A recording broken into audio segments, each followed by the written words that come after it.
Bueno, primero que nada, darles la bienvenida a todos, agradecer a los invitados por haberse hecho presentes, por haber venido a participar de esta instancia.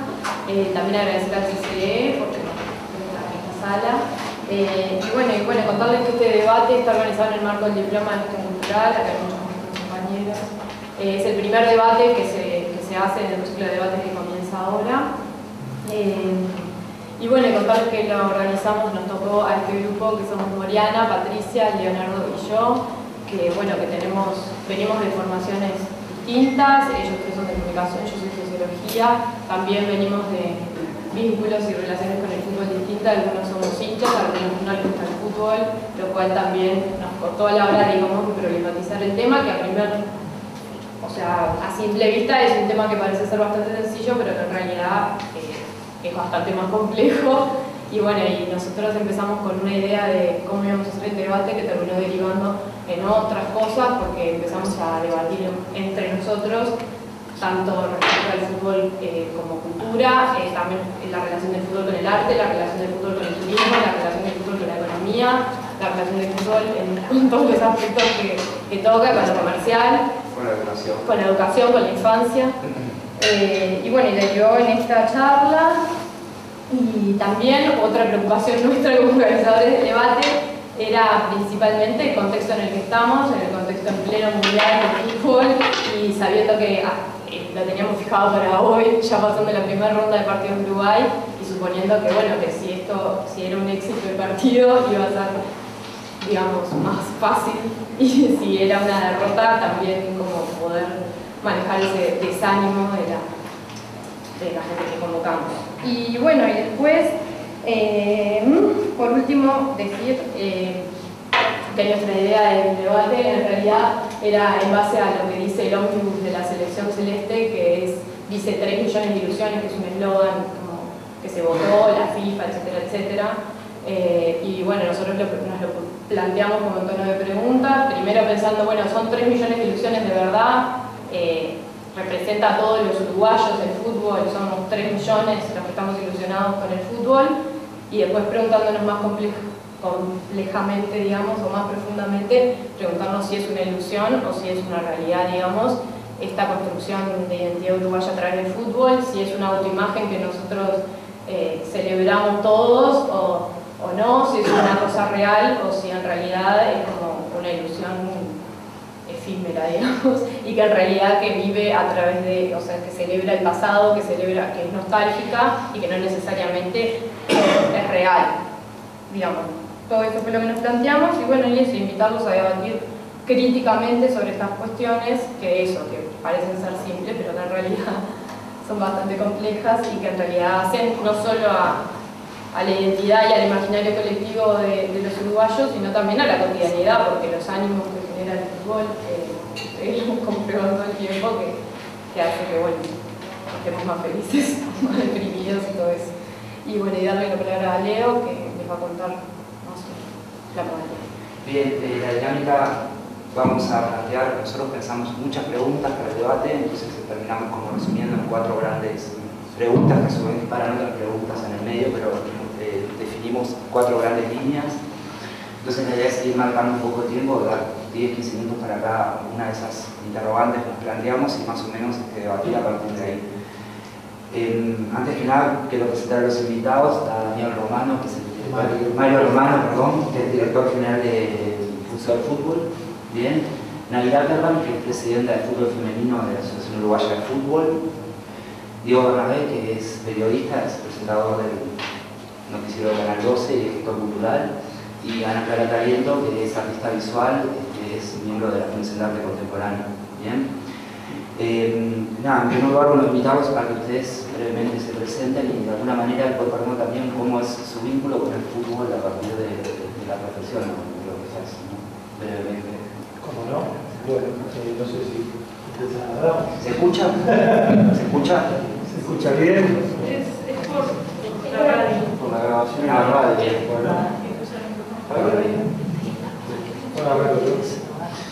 Bueno, muy buenas tardes para el auditorio en primer lugar. Reconocimiento a la invitación del CCE, al grupo y esta distinguida mesa que tengo sin duda alguna el honor de compartir. Rápidamente, porque sin duda lo menos importante de esta charla va a ser simplemente la enumeración de quiénes somos en este tema específico de cada uno. Como todos los que estamos de alguna manera ligados al fútbol, lo primero que tuve fue el sueño de ser jugador de fútbol. Y bueno, pude jugar. Bueno, algunos dicen, y algunos documentos que quedan por ahí, que la cosa venía bastante bien, hasta que tuve un problema que se vio trunca esa carrera que en todo caso era incipiente. Y bueno, cuando dejamos de tener el sueño de ser jugador de fútbol, y el fútbol en este caso, aunque yo siempre que hablo de estos temas prefiero tener un universo aún superior que sea el deporte, pero específicamente el fútbol, uno va generando otras instancias. Lector compulsivo desde niño, sin saber que luego eso iba a ser muy útil, de todo lo que llegaba a mí ligado al fútbol, diarios, revistas fundamentalmente, por supuesto nuestras y también de Argentina, y luego empezamos a recorrer en los clubes del cual cada uno es hincha. Yo soy hincha, representante y orgulloso del Club Atlético Rentistas, aunque lamentablemente en este país, cada vez que digo eso, sé que muchos piensan, bueno, pero ¿cuál de los dos grandes? Entonces yo siempre pongo el ejemplo que si uno dijera que en el Uruguay en el Mundial hincha por Uruguay, si nos dijeran, bueno, pero en Argentina y Brasil, ¿cuál? ¿Cómo se sentirían, no? Yo me siento así cuando digo Rentistas y me hacen la pregunta de cuál de los dos grandes. Y bueno, y en Rentistas, modestamente, transcurrí por todos los lugares que se puede hacer. Fui hincha, armé un boletín, integré la comisión juvenil, fui delegado, vicepresidente, secretario general, y el único lugar que no pude ocupar fue del presidente porque económicamente nunca tuve esa posibilidad.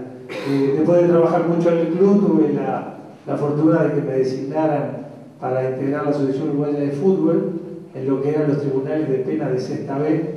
Rápidamente, para que tengan una idea, estaba primera A, primera B, cuarta A, quinta A, sexta A, séptima A, cuarta A, quinta A, sexta B.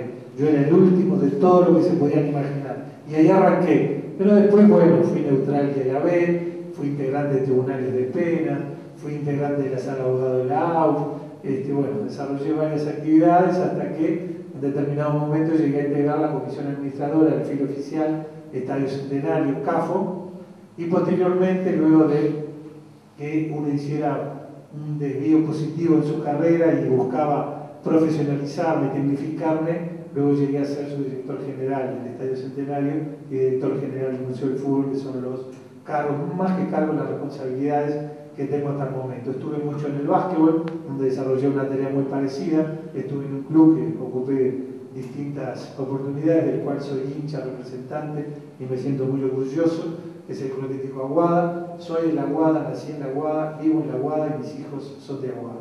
Y en el básquetbol desarrollé lo mismo. Tribunales de pena, neutral de primera, neutral de segunda, bueno, algunas cosas más. Después estuve también en el hockey, un deporte que amo, y espero seguir estando en otros deportes porque quiero que sea más universal el tema. Pero someramente soy abogado de profesión y soy casado y tengo 2 hijos, y digo esto porque la familia es lo más importante que he conseguido. Gracias. Bueno, muy buenas noches y realmente agradecerles la participación y también a todos ustedes por estar con nosotros en esta noche y la mesa también compartir con compañeros que es valedero tener gente representativa y trabajar en este entorno del deporte como hoy nos convoca claramente esta no pregunta, pero 3 millones de ilusiones. Yo creo que, bueno, mi carrera ha sido docente durante toda la vida, es decir, 30 años de docencia en la educación física, en el área del deporte, y de ahí entonces, junto con organismos como que ahora es el Ministerio de Turismo y Deporte y lo que es la Dirección de Deporte de la Intendencia de Montevideo, haber llevado adelante un trabajo relativo a lo que es lo deportivo y lo que son los caminos de que, en cierta forma, la juventud, la niñez y los adultos tienen para desarrollarlo a través del deporte. En esas áreas son múltiples las actividades que se desarrollaron, y en estos 4 años, como un broche de oro, entonces el fútbol ha tomado una participación mayor en lo que corresponde, porque al ser nombrada por propios clubes deportivos como una opción en la presidencia del fútbol femenino, tomamos entonces junto con compañeros esta gestión, digamos, una gestión cultural, una gestión deportiva, una gestión comunitaria, que lejos de la competencia, más allá de que el organismo AUF es absolutamente competitivo, tratamos de darle desde el inicio del 2010 un carácter de comunitario, de multiplicar lo que es la esencia del fútbol dentro de la mujer. Entonces, de buscar multiplicar también las niñas, las jóvenes y las adultas que juegan al fútbol. A veces no integran los grandes objetivos o las grandes misiones de la institución donde estamos, pero de todas maneras a nosotros como docentes de alma tratábamos de buscar que esa opción, que sea el fútbol femenino, crezca en Uruguay, y a través de ello, en estos 4 años, a través de diferentes gestiones y trabajos, lo hemos ido desarrollando. Y bueno, y aquí estamos también a la orden de que ustedes también nos hagan todas las preguntas específicas, porque estos son caminos en que aquí hay muchas mujeres y muchos hombres en los cuales puedan tener un interés a futuro relativo al deporte, a la actividad física, y en este caso particular al fútbol. Así que vamos a ir avanzando.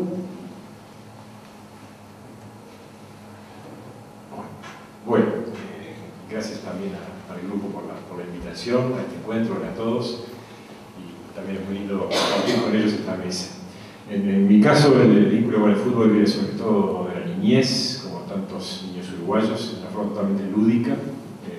Los primeros recuerdos que tengo son de jugar fútbol en la calle, como cada vez menos se puede ver en Uruguay y Montevideo en particular, ¿no? Sobre todo en Montevideo, ¿no? Si bien todavía por allí hay una calle donde pasan menos autos, y de repente los niños siguen jugando al fútbol y cada tanto gritando ¡auto! Y entonces, ¿no? Entonces esos son los primeros recuerdos que tengo realmente de llegar a ese deporte a través de una experiencia totalmente lúdica, en la cual la cancha era algo con fronteras un poquito difusas, era parte de la calle, parte de la vereda, y a veces había reglas que se inventaban, ¿no? Que se salían un poquito de las típicas reglas del fútbol. Y también una instancia muy linda de integración de niños de distintas edades, a veces también de distinto origen social, que era ese ámbito de la calle. Después, obviamente, la escuela y el liceo también fue un espacio donde me permitió seguir con esa experiencia lúdica de una forma un poquito más organizada, y ya entrar a competir con otras escuelas y liceos, hasta la liga universitaria, en donde llegué a jugar con 2 equipos de exalumnos, en ambos casos del Liceo Francés de distintas generaciones. Como Mario también, soy de tantos uruguayos varones que soñó con ser jugador de fútbol, y que llegó bastante en serio a soñarlo hasta la adolescencia, cuando llegué a encontrarme en una carretera en Uruguay, a pactar un encuentro con un juvenil jugador de River argentino, con el cual me contactó mi hermano mayor, porque tenía la ilusión de seguir el camino de él, que era de repente lograr entrar a River argentino, y a través de River argentino y de su padre, que era técnico, también se va a jugar en Francia, donde él había jugado, toda una historia que terminó ahí, ¿no? Me encontré en la carretera, charlé con él, me contó su experiencia, pero bueno, la primera barrera que enfrenté fue la de mi madre, que me dijo cualquier cosa menos eso, ¿no? O sea, si querés ser carpintero, sanitario, lo que vos quieras, jugar al fútbol. Bueno, yo tampoco me animé a desafiar a mi madre, ¿no? Pero bueno, la cuestión es que llegué hasta allí, con esa ilusión y ese sueño de jugar fútbol, que también se alimentó no solamente de lo lúdico, sino también como espectador. O sea, tengo una imagen grabada para siempre de la primera vez que mi tío me llevó al estadio, ¿no? Mi padre no era nada apasionado del fútbol, francés, poco patriota, poco futbolero. Mi tío sí era fanático de Peñarol, dirigente de básquetbol, ex dirigente de básquetbol de Peñarol. Y bueno, gente llevaba a Peñarol al estadio, para mí fue un impacto muy fuerte, no por el estadio en sí, primero, que era el Estadio Centenario, y recuerdo, o sea, sobre todo la fascinación de la noche, ¿no? Entrar al estadio, subir las escaleras y ver el estadio iluminado así para un niño, una cosa muy fuerte, ¿no? Y estaba recuerdo, fue un partido con River Plate, igual, que nos vieron 1-0, bueno, mi tío gritaba como un loco, ¿no? O sea, época cosas mucho más, digamos, como decirlo, inocente que se grita ahora en el estadio. Bueno, entonces esos recuerdos que quedan grabados, ¿no? Y que culturalmente en el Uruguay, creo que forman parte de la historia del crecimiento de niños y adolescentes, de muchos de nosotros, del cual es difícil escapar, ¿no? en esta cultura. Y bueno, después como periodista en realidad no me dediqué nunca al periodismo deportivo directamente, sí trabajé muy cerca y trabajo todos los días muy cerca de mis colegas que siguen el periodismo deportivo y lo consumo y mucho. Discuto y me peleo también con mis colegas periodistas deportivos de periodismo, no de fútbol. Y hoy también soy consumidor de fútbol, ¿no? Sigo este mundial con mucho interés. Hasta ahora lamento no estar viendo Francia-Ecuador y en fin, sigue 0-0. Bueno, hasta allí entonces mi discurso.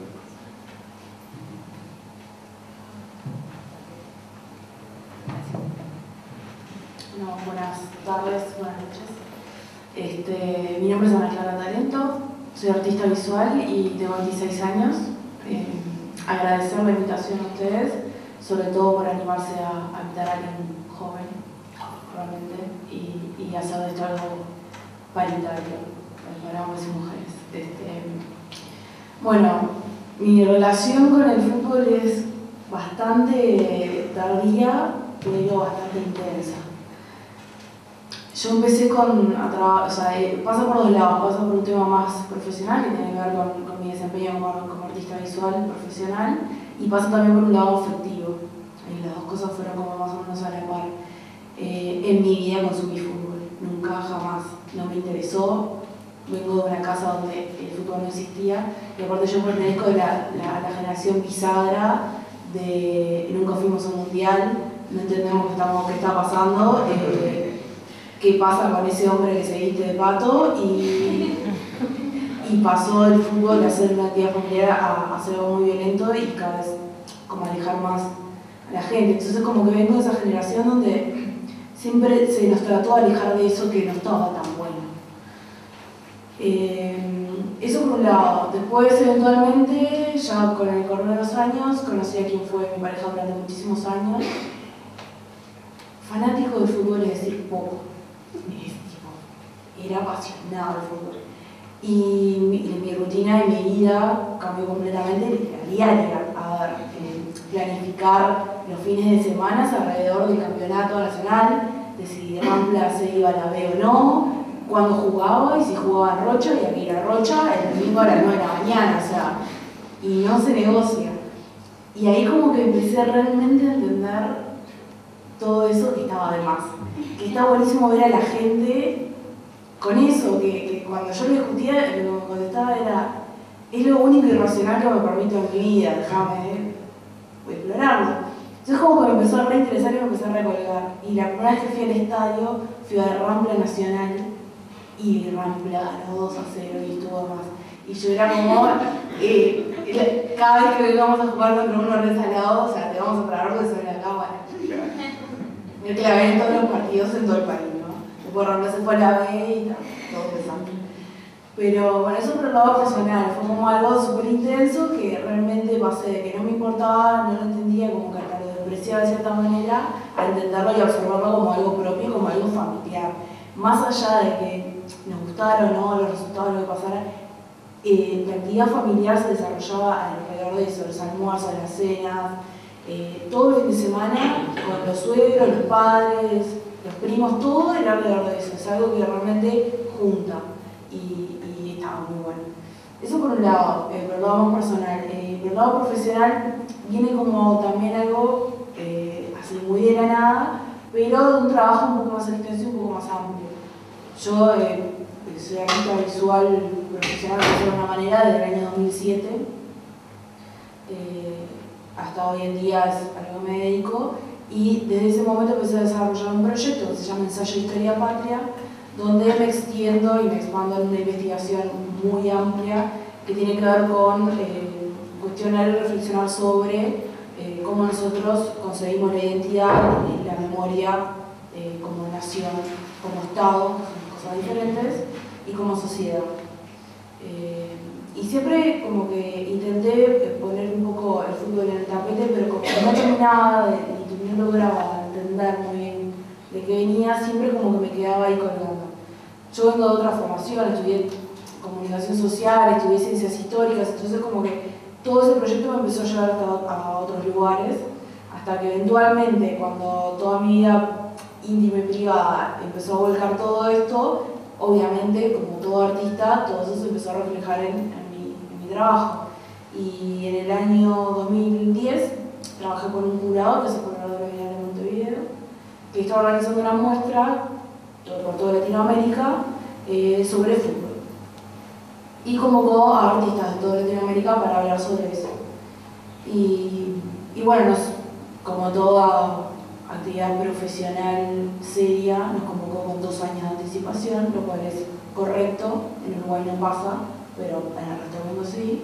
Nos pidieron proyectos, que enviáramos proyectos, que enviáramos presupuestos, cosas, no sé qué. Bueno, envié mi idea con lo poco que entendía, que sabía, y es cuando realmente empecé a investigar a fondo. A investigar todo lo que tiene que ver con la historia del fútbol, los actores oficiales, los protagonistas laterales, porque no siempre los protagonistas son lo que la historia oficial marca. Y esa fue la investigación que planteé. Fueron 2 años de investigación para terminar una obra que era una instalación sonora de 12 minutos, que fue expuesta el año pasado, en junio del año pasado, en el museo ahí del Brou, que no es un museo, hicieron el Brou de Ciudad Vieja como un museo. Y bueno, ahora está viajando por todo el mundo. Y bueno, después de eso, que obviamente súper enganchadísima, crecí y conmigo creció la selección y ahora nos va re bien y estamos todos re contentos y re felices. Y tal, bueno, vamos a festejar ahí a la intendencia y hay problemas, pero no importa. Vamos a asumir que estamos todos felices igual. Y esa es como mi relación pasa por 2 lados, por lo afectivo y por lo profesional. Bien, en realidad, tomando lo que vos decías, nosotros también pensamos también cómo armar la mesa para que sea como heterogénea también, es súper interesante tener como miradas de distintos tipos, para que sea un debate. Entonces, cuando empezamos a discutir lo que decía Natalia al principio, porque nosotros 4 también teníamos posiciones distintas, de los que no éramos futboleros, los que sí, los que viven por pasión cuando van a Uruguay, los que no, intentamos como pensar un disparador para la primera pregunta, que en el siguiente video que vamos a ver, que un poco la idea es que intenta reflejar todas esas miradas de los que salían de la discusión, ¿no? Como grupo. Con una población de apenas 3 millones, Uruguay les había dado una lección a los europeos y se habían consagrado campeones del mundo. Y esto puso al Uruguay en el mapa, un país chiquito, desconocido. La gran estrella del equipo uruguayo en el 24 fue un jugador negro, José Leandro Andrade, que fue llamado la Maravilla Negra por la prensa francesa. El fútbol en el Uruguay es como el gran escenario de construcción de mitos. Allí surgen los grandes relatos con los héroes reconocidos como tales. Y allí se fabulan ciertas historias que finalmente terminan teniendo una proyección filosofante. El registro de los triunfos deportivos del 24, del 28, del 30 o del 50 refieren, en primer lugar, a recuerdos de eventos que se dan en momentos de democracia plena y en momentos de prosperidad.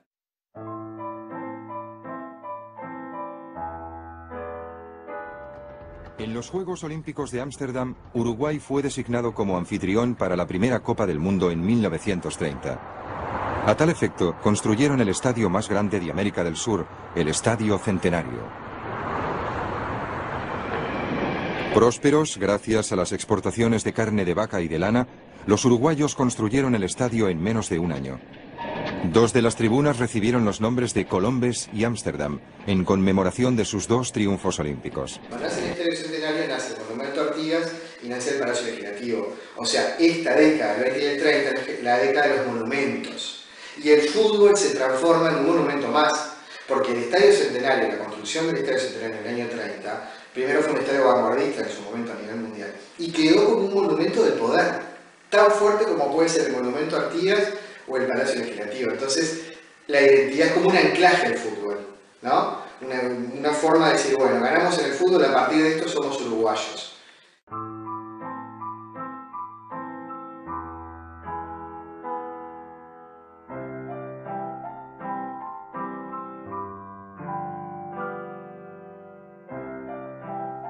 La tecla de Maracaná tiene a su favor la épica del último triunfo, reconocido como tal por una sociedad que pocos años después entra en crisis.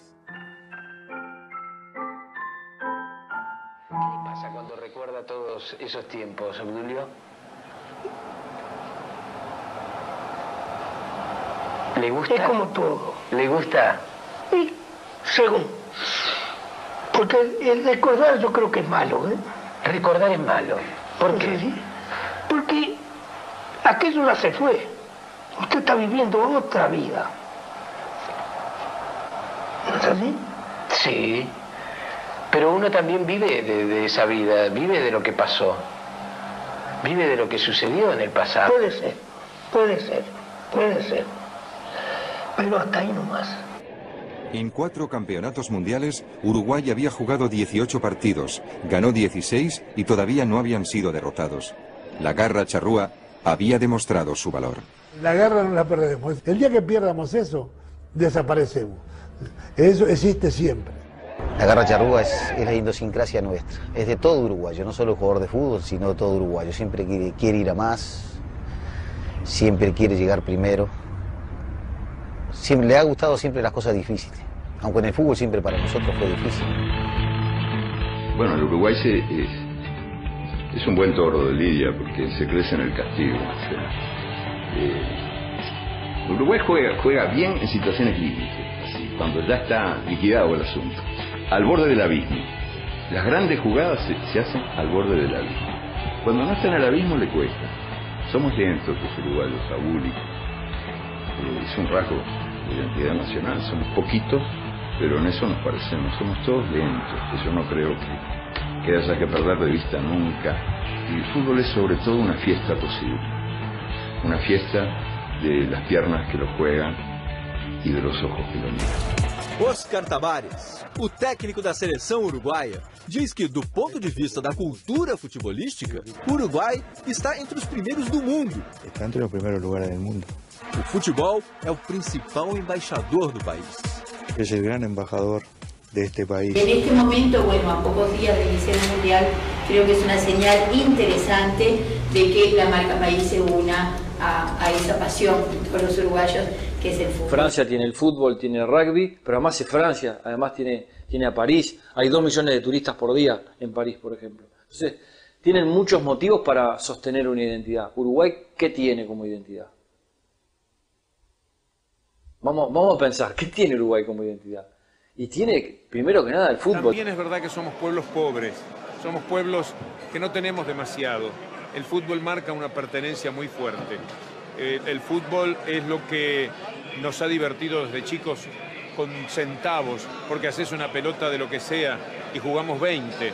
Es lo que sabemos hacer. El fútbol y la pasión generan mecanismos igualadores que ninguna política pública jamás podrá lograr. A todos los muchachos.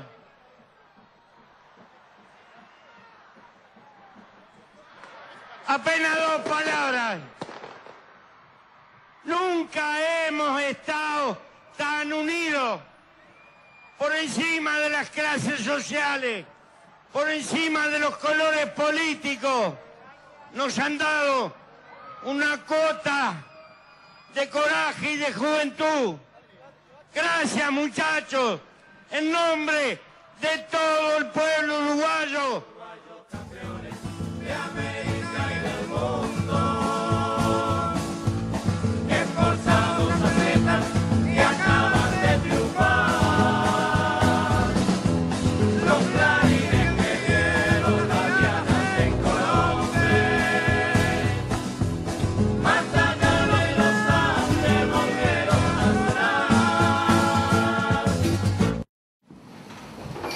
Bien,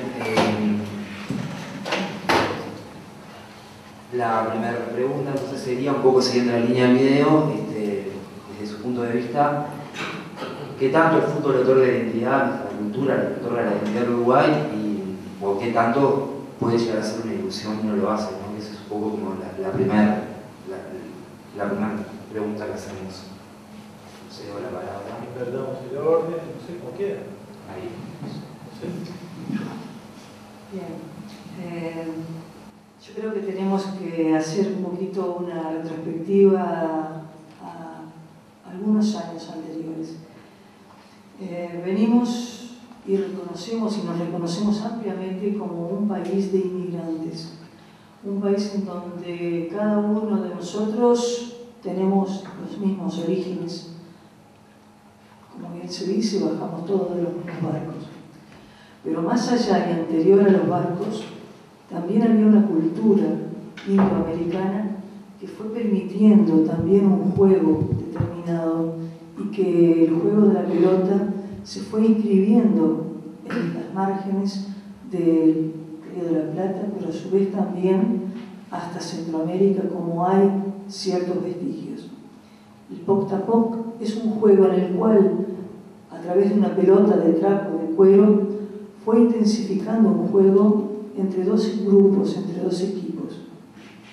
Pero llevándonos entonces a 1850 y 1890, que son los primeros vestigios del fútbol en Uruguay traído por los inmigrantes, ya sean alemanes, ingleses, franceses, suizos, italianos, españoles, y en ese marco creando una cultura de un deporte, de un juego, de algo que acercaba a 2 personas, a 20 personas, y que trasciende un siglo y que continúa al siglo XX, cuando ya un primer gobierno de José Valle y Ordóñez crean ese descanso semanal de la ley con la ley del trabajo de 8 horas, crea ese descanso dominguero, y ahí entonces se van acercando las diferentes colectividades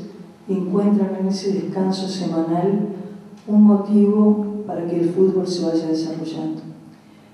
Y parte luego la gesta, el campeonato olímpico del 24, el mundial, el 30, el 50, y ahí también va generando que la mujer va estando inserta en estos lugares. Tenemos registros específicos de que en el año 45 ya había ciertos vestigios del fútbol a nivel de la mujer y su desarrollo posterior. Pero es en esa identidad que va creando, de que se va entornando, que en un domicilio, en una casa, en un barrio, en un club, en una comunidad, en una ciudad, esté el fútbol como un factor de unión de un grupo social, pero que se encuentra, no rivaliza, se encuentra con otros para desarrollar un deporte y transmitir otros valores.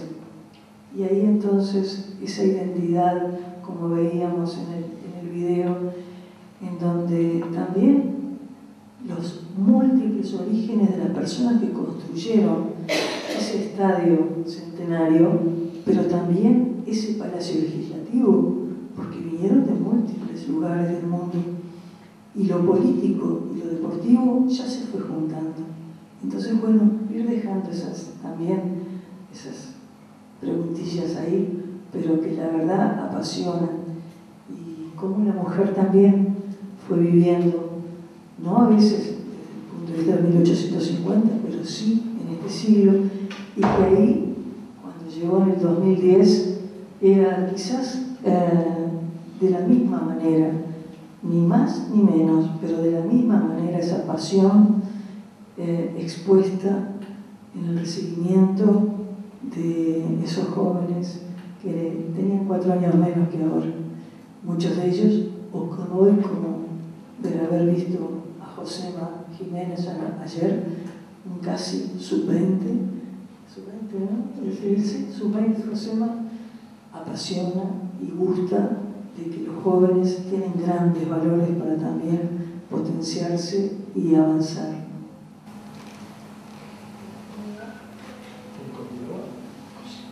El que quiera, es un diálogo.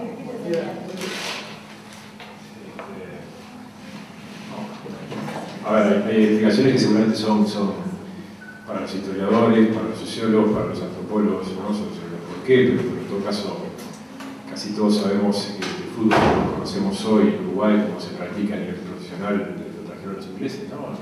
En gran parte de eso está en la historia de casi todos los clubes uruguayos, y ya desde los comienzos se integró a trabajadores con cuadros dirigentes de las empresas.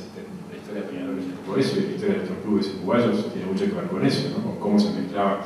Entonces ya el deporte que era muy integrador socialmente, donde jugaban empleados y patrones, que tiene una esencia lúdica que hasta el día de hoy sigue teniendo, porque más allá de todo lo que decimos, y podemos decir el dinero que hay en juego, lo que es la FIFA, que las magias del fútbol, que Casal, que todo eso. Más allá de todo eso, limpiando todo eso, dejando todo eso de lado, sigue siendo, desde el punto de vista lúdico, un deporte fascinante para mí, ¿no? Y creo que nos sigue atrapando desde ese punto de vista, ¿no? Creo que eso está en la reacción de los niños hasta el día de hoy, la misma que me produce a mí de niño y que le produce a mi hijo también a ver un partido mundial, y la primera reacción instintiva es: vamos a jugar, papá, ¿no? Quería jugar al fútbol conmigo. Entonces creo que eso, más allá de todo lo que rodea y que a veces nos hace discutir y pelearnos, la verdad, el entorno del fútbol, hoy en día es todo el fútbol profesional, sí tiene un componente lúdico que en este país evidentemente nos cautiva, nos atrapa, nos apasiona, ¿no? Y seguramente también tiene mucho que ver lo que dice Gerardo Caetano aquí, que dice muy bien, ¿no? El fútbol como escenario de construcción de mitos. Capaz que habría que hacerse la pregunta: si Uruguay hubiera ganado 4 competencias internacionales tan importantes como los Juegos Olímpicos, como los Mundiales, ¿cómo viviríamos hoy el fútbol uruguayo? No sé, ¿no? O las Copas Libertadores que ganaron los clubes y así, ¿no? Seguramente los éxitos, y para un país como el Uruguay, es decir, eso es lo que siempre cuesta perder de vista, ¿no? Yo creo que sí, siguiendo al fútbol y como espectador, ya en un país que se sentía ganador, con mucha exigencia, donde perder a veces o no clasificar para un mundial era un drama.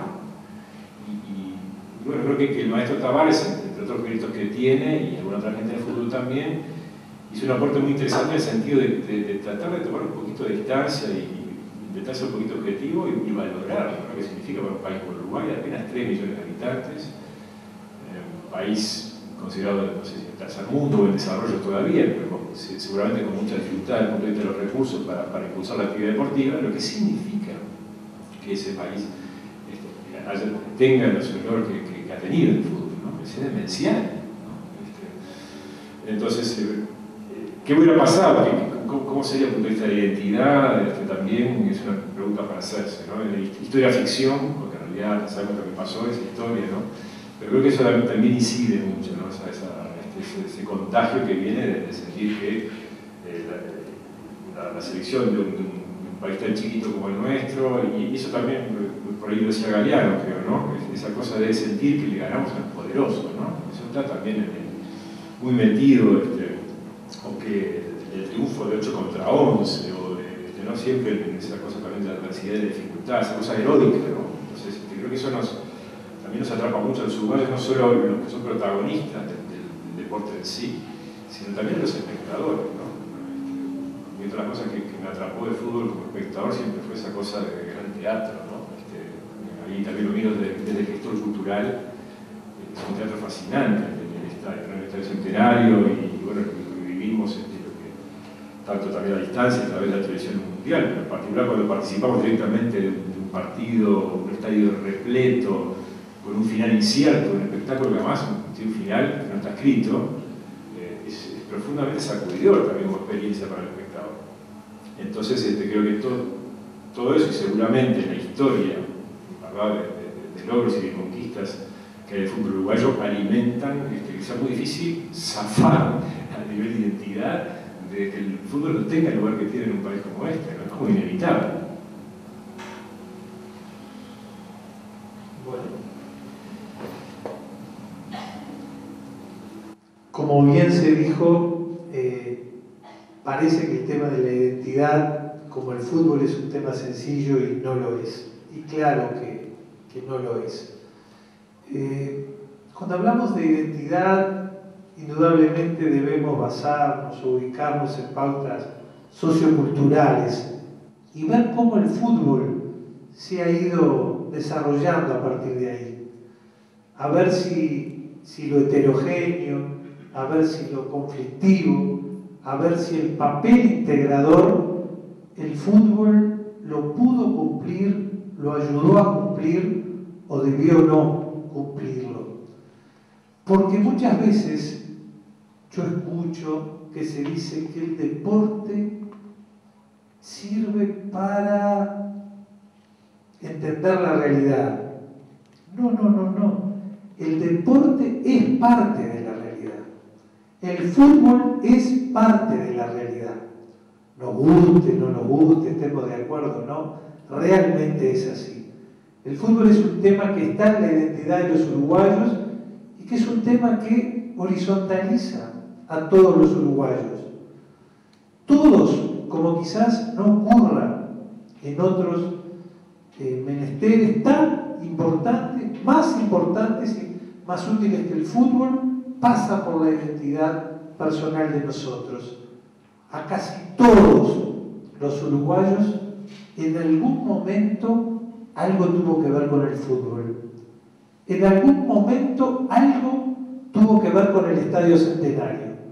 O porque fue al fútbol, como bien decía Diego, o porque fue a ver un recital, o porque fue a ver al Papa, o porque algo le pasó con el Estadio Centenario, porque es parte de nuestra identidad. Y sí, es un gran teatro, es un gran circo, donde se desarrolla sin duda algo que tiene que ver mucho con el fútbol. Y sí, el fútbol sirve para reflexionar acerca de nuestra sociedad, sin duda alguna. Y lógicamente que uno va a ir tirando pinceladas, porque en cada tema podríamos detenernos mucho tiempo. El fútbol, sin duda alguna, comienza siendo un juego antiquísimo, pero simplemente un juego. Después se va a convertir en deporte y más tarde, modernamente, se va a convertir en un espectáculo. Hoy el fútbol, y este mundial como nunca lo ha demostrado, es el concepto de espectáculo, más allá del fútbol. A la gente le importa estar ligado de alguna manera al mundial. Le es más importante verse reflejado en la pantalla de la televisión que su equipo vaya ganando o perdiendo. Muestran felicidad de verse reflejado en esa pantalla y en ese espectáculo. Mari, ¿por qué te parece que pasa eso? Bueno, yo creo que pasa porque indudablemente la idea del fútbol es transversal a todos internamente, porque nos toca nuestras pautas socioculturales. Por eso es que sucede eso. Por eso es que nos vemos atraídos. Por eso es que la gente, hasta la que no le gusta el fútbol, llegado al mundial tiene alguna idea o se para ver un partido. Yo siempre prefiero poner ejemplos bien reales, constantes y sonantes. Con motivo del último partido de Uruguay, del día de ayer, en CAFO, decidimos que se diera libre a partir de la hora 12 a todos los funcionarios para que pudieran ver el partido. No recibimos ningún comentario, ni a favor ni en contra, pero todos tomaron de buena manera la posibilidad de ir a ver un partido. Yo me quedé hasta último momento esperando algún comentario y mientras esto sucedía pensaba, ¿qué pasara si nosotros sugiriéramos dar libre para ver el estreno de una película de cine? ¿Qué pasara si tendríamos que dar libre para ver una obra de teatro? ¿Qué pasara si teníamos que dar libre para otros temas? ¿Cómo es el fútbol? Parece que nadie lo discute. Y hasta escuché por ahí que es aconsejable a las empresas que den libre los días de partido. Esto como una simple significación de lo que es el fútbol y lo que genera. Y lo que genera ese concepto de espectáculo. Por eso los ingleses sociológicamente empiezan hablando de play, después de game, y terminan hablando de sports de manera totalmente general. Pero lógicamente que Ana Clara hablaba de historia y yo que atrevidamente estoy continuamente analizando la historia, me encanta, pero de forma muy atrevida. Yo creo que tiene mucho que ver analizar el Estado benefactor que Uruguay tuvo en los primeros años de 1900, la creación de ese país absolutamente muy importante. Y cuando vi este video, que es un muy buen material, no sé si lo armaron ustedes entero, pero muy buen material, y lo que Gerardo Caetano, y lo nombro como reconocimiento y agradecimiento por tantas charlas y por tanto aprendizaje, en esa sociedad del que Naides más que Naides, como siempre lo dice Gerardo Caetano, y ese Estado benefactor, el fútbol se desarrolló plenamente, apoyado sin duda alguna en los éxitos deportivos.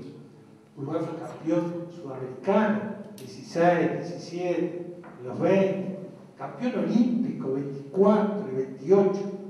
El único error que tiene este material, y no es de ustedes, es de quien habla en forma extranjera y que dice que a Uruguay se le concedió el Mundial en los Juegos Olímpicos de Ámsterdam. Es un error. A Uruguay se le concedió el primer Mundial en el Congreso de Barcelona del año 29. ¿Y saben cómo se logra ese nombramiento de organizar el primer Mundial?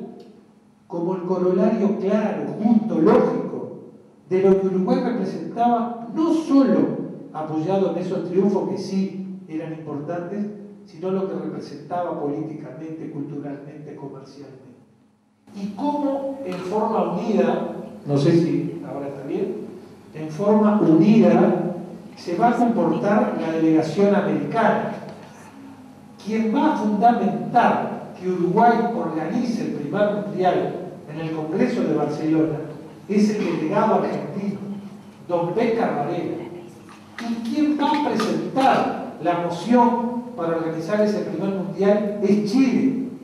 Así funcionó América, políticamente deportiva, unida, para organizar ese primer mundial, ya separado definitivamente de los Juegos Olímpicos. Y por supuesto que Europa sintió el cimbronazo, y vaya que lo sintió, que varios países no vinieron a ese primer mundial como represalia a eso que habían perdido. Y ese primer mundial trae aparejado la construcción, nada más y nada menos, del Estadio Central. A los 100 años de la Junta de nuestra primera Constitución, obviamente, que por eso el nombre, por eso hasta la Nico López se llamaron las tribunas en homenaje a los Juegos Olímpicos, Olímpica por sentido y América, por lo que el continente había luchado para ese primer mundial. ¿Y correcto que se hizo en un año el estadio? Sí, totalmente correcto, porque en noviembre del 29 se va a colocar la piedra fundamental y el 18 de julio del 30 se va a inaugurar con el primer partido en el estadio, no con el primer partido del mundial, porque previamente al partido en el estadio, es algo que vale la pena siempre difundir, se jugaron partidos, uno en la cancha de Peñarol de los Pocitos, en Coronel Alegre y Charrúa exactamente, Olivera y Soca para ubicarnos mejor, y en el Parque Central, el estadio obviamente del Club Nacional de Fútbol, previo al 18 de julio.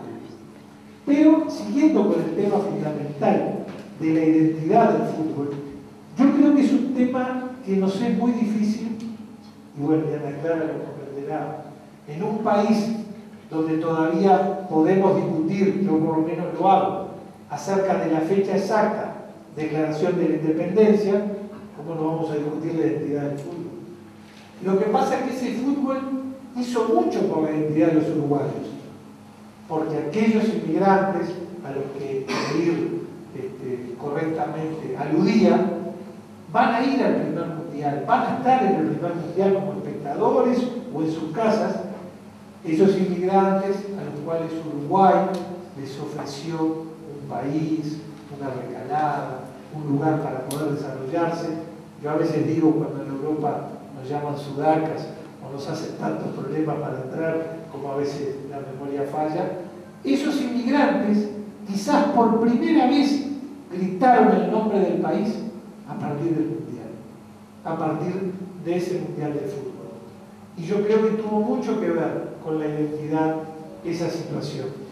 Lógicamente que después viene, como bien Gerardo Caetano lo anota, el tema de Maracaná, y es un tema que los uruguayos creo que recién nos estamos atreviendo a tocarlo en su totalidad, porque deportivamente, no tengo la menor duda, fue la gran victoria del fútbol uruguayo, para mí la más importante y la más grande hasta ahora, y nos generó un gran sentimiento de reafirmación deportiva, un gran sentimiento de benefactores con nosotros mismos, pero también generó un mito que por momentos nos generó problemas. Fue tan grande lo de Maracaná, y asumo el riesgo de discutir estos temas, que después el fútbol uruguayo tuvo éxitos importantes, valiosos, pero que a la sombra o a la luz de Maracaná no se tomaron en cuenta de la manera correcta. Y ese Maracaná que tanto bueno nos dio, también por otro lado nos generó muchas veces compromisos tan altos que no se pudieron cumplir, porque para analizar un mundial, para analizar el fútbol, hay que analizar otras causas históricas, geográficas, y hay que ver que muchos países europeos recién se venían reponiendo de lo que eran las guerras mundiales, y ese tema no se analizó muchas veces en las consecuencias que tuvo para el fútbol. Pero quiero seguir avanzando para no quedarme, y en esa crisis y en esa debacle a veces de la sociedad uruguaya también vino una debacle del fútbol, porque en el 50 Uruguay fue, siguió siendo invicto, y en el 54 nos había pasado lo mismo hasta llegar a un partido emblemático con Hungría, que se llamó el partido del siglo, donde Uruguay va a enfrentar a esa gran selección húngara, va a ir perdiendo 2-0, está faltando pocos minutos, va a empatar 2-2, el partido culmina, se va al alargue, recién en el alargue Uruguay va a perder, y es la primera vez que Uruguay pierde un partido por el Mundial. Y rápidamente voy a extrapolar años para analizar o para dejar el análisis de lo siguiente. En ese año 54, Uruguay salió cuarto. Si le preguntan a la enorme mayoría de los uruguayos, nadie recuerda que se perdió con Austria el partido por el tercer y cuarto puesto. Hagan la prueba, nadie lo recuerda. Salimos cuarto, pero ese cuarto puesto quedó de lado. En el año 1970, después de varios fracasos, porque la primera vez que hubo eliminatorias para ir al Mundial fue en el 57 y las perdimos. Y ya no fuimos al Mundial del 58. Y el 62 fue un Mundial muy malo, el de Inglaterra fue un Mundial que mejoró, y llegamos al 70. Y en el 70 salimos cuartos. Cuartos en el Mundial de México. La revista de mayor tiraje de deportes del Uruguay en ese momento, que se llamaba Deportes, tituló Fracaso. Cuartos en México, fracaso. Llegamos al 2010 y volvemos a repetir el cuarto puesto. Y sin embargo, como el presidente de la República lo afirmaba, nunca estuvimos tan unidos, nunca se festejó tanto. O sea que debemos analizar por qué 3 puestos iguales dieron 3 resultados distintos. Y porque, como bien dice Valls, y yo voy a ir terminando porque dije que indudablemente estos temas me apasionan y cada uno de estos sí daría para mucho más, viene el tema de la autoimagen. Y la autoimagen en la identidad del fútbol tiene que ser un proceso muy importante. Muchas veces creímos que la autoimagen era la viveza criolla, o que la autoimagen era ser más vivos, más perspicaces. No, éramos mejores futbolísticamente también.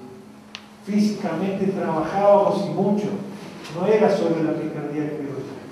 Hay que ver después, siguiendo el análisis de Valls, ver cómo eso influye en la comunidad, ver después si esos hechos deportivos influyen en la creación de identidad, yo creo que sí. Ver posteriormente cómo se transmite generacionalmente. Sí, de hecho yo ahora pensaba, escuchándote, perdón, estoy un poco afónico, analizando lo que estás diciendo, te lo pregunto también, si siempre hablamos de la construcción de la identidad a lo largo de todo el siglo, pero habría un antes y un después a partir del 50, ¿no? Porque también eso debe haber afectado de nuestro orgullo como identidad desde el 50 hasta el 2010. Es como lo pensaba también cómo también va acompañando. Sí, yo lo comparto, yo lo dividiría en tres partes, ¿no? El gran comienzo de la década del 20 al 30, donde Uruguay, el fútbol rioplatense, sería correctamente decir, pero Uruguay se pone al tope del fútbol mundial, con los Juegos Olímpicos, el Mundial, lo que significó el 50, y después, bueno, una especie de debate futbolística y de la sociedad en muchos aspectos, que también, como decía Caetano, habría que discutir si la democracia plena trae aparejado mejores sistemas y productos deportivos o no, y es lo que hay que discutir. Y después llegar a este mundial, para ir rápidamente terminando, donde prácticamente se está viviendo una fiesta en cada partido y ya por anticipado. Antes, por ejemplo, el festejo, como bien decía Aguilar, más allá de algunos hechos que nos avergüenzan, pero el hecho de que la gente festejara ruidosamente, y eso está muy bueno, y lo comparto y lo quiero, me parece bien, pero aquí está presente el vicepresidente de CAFO, el último vicepresidente de CAFO, señor Echeverri del Monte, a su señora, cosa que agradezco, y él me dará la razón, quizás, si nosotros en los mundiales del 60 o del 70 salíamos a la calle a festejar que habíamos pasado la serie, éramos 4 gatos locos y el resto están todos desubicados. Ahora se festeja, no, y está bueno, no es una crítica, por Dios, porque acá todo se toma así. Ha cambiado. El gran relator nuestro, Solé, lloraba festejando los goles de Hungría, los goles contra Hungría, que nos podían llevar a la final del mundo. Hoy lloramos porque pasamos de serie y entramos entre los 16, y está bien, muchachos, pero yo quiero esto para analizar, para sacudir, para mover, para ver cómo esa identidad del fútbol nos va generando también a nosotros distintas expectativas. Bueno, tengo mucho más, pero ya usé mucho tiempo, perdón. Que a mí personalmente es la dimensión que no me interesa, que me parece que no aporta, no construye tanto.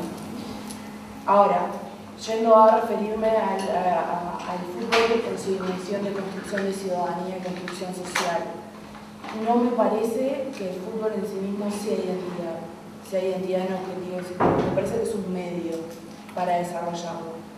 ¿Por qué? Y ahí fue que tomé varias notas del video y varias notas de lo que ustedes dijeron. En primer lugar, el fútbol es un espacio que es libre, profundamente libre. Es un espacio que en el juego tiene muchas reglas, pero en su entorno no. Entonces, nosotros como hemos reflejado en una actividad que es altamente colectiva, todo lo que somos nosotros y todo lo que queremos ser, y en otros lugares no podemos porque estamos reglamentados, porque estamos apretados. En la cancha nos insultamos, en la cancha nos movemos como queremos, en la cancha podemos hacer un montón de cosas que en el resto de la vida no, si están bien que se hagan o supuestamente las consideramos que están bien. Eso por un lado.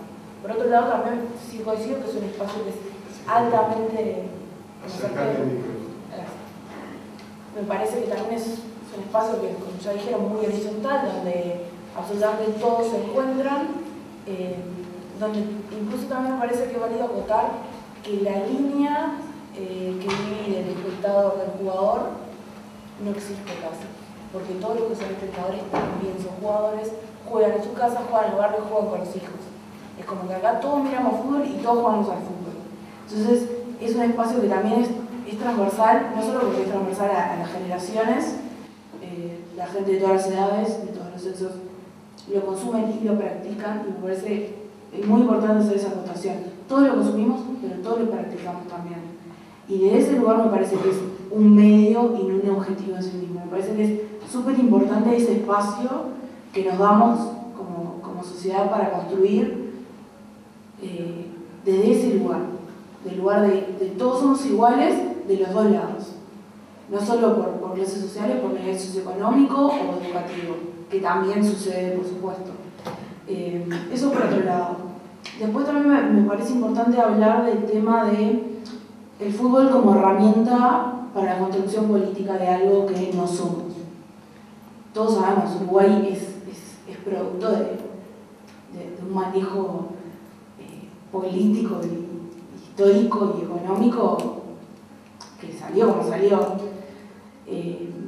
Entiendo que hay cosas fundamentales que suceden a lo largo de la historia y que siempre las vemos reflejadas en medios como son el fútbol, como son el arte, como son un montón de cosas que sirven como espejo para mostrarnos qué es lo que está pasando. Es como una foto de la realidad.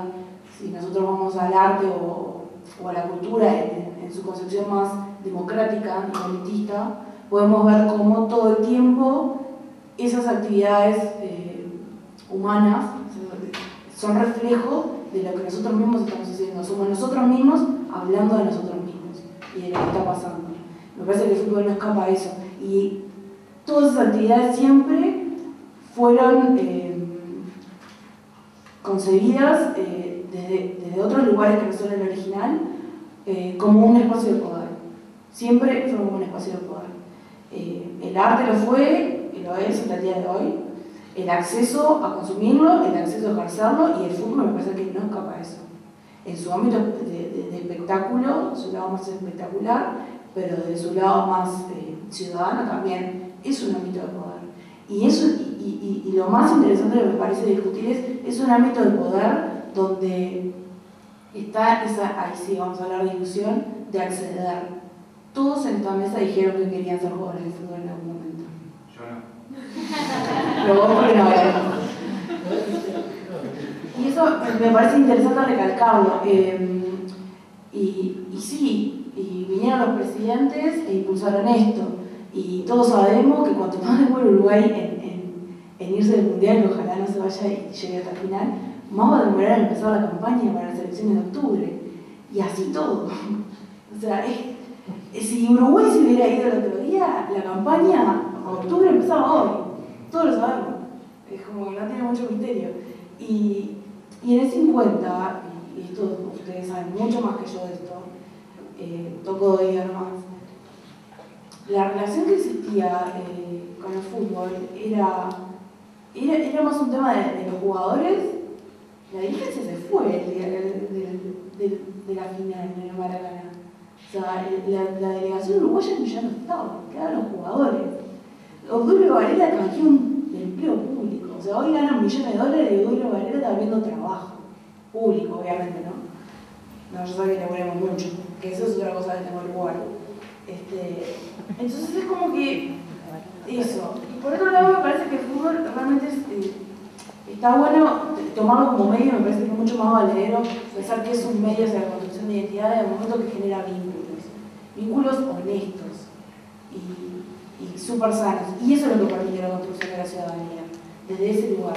Por eso es que también quiero descartar mucho el tema de hablar del fútbol como espectáculo. Me parece que esto otro es como mucho más rico, mucho más nutrido de discutir. Y nada, bueno, obviamente, después esto como construcción, como herramienta para la construcción de identidad, como fue Blanes intentando preservar la patria. O sea, el fútbol también en su momento se necesitó mandatar, se necesitó pedir, se necesitó de eso, porque generaba otras cosas, pasan otras cosas alrededor. Por eso sigo sosteniendo que el fútbol es un medio y no un objetivo en sí mismo.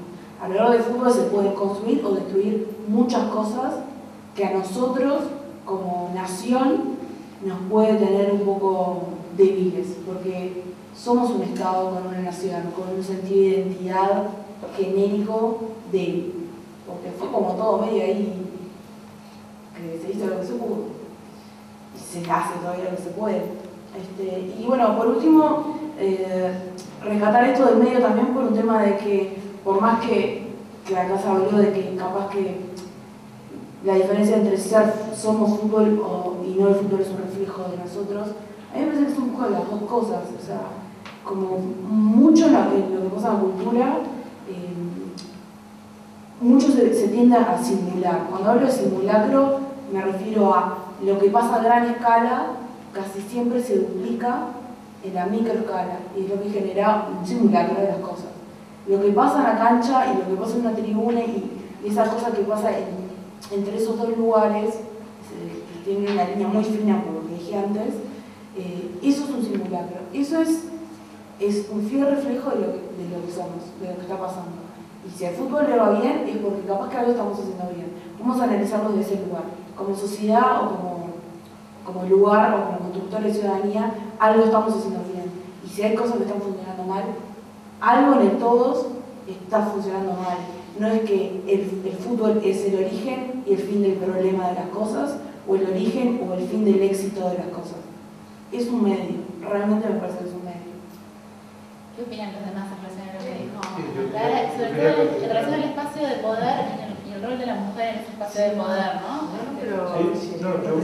Muy breve. Yo la verdad que de esta segunda intervención de Ana Clara discrepo más. De esta segunda intervención de Ana Clara, yo discrepo muy poquito con ella. Estoy de acuerdo en muchas cosas. Lo que sí discrepo es con su primera intervención, cuando dijo que agradecía que había invitado a alguien joven. Yo personalmente me siento todavía muy joven.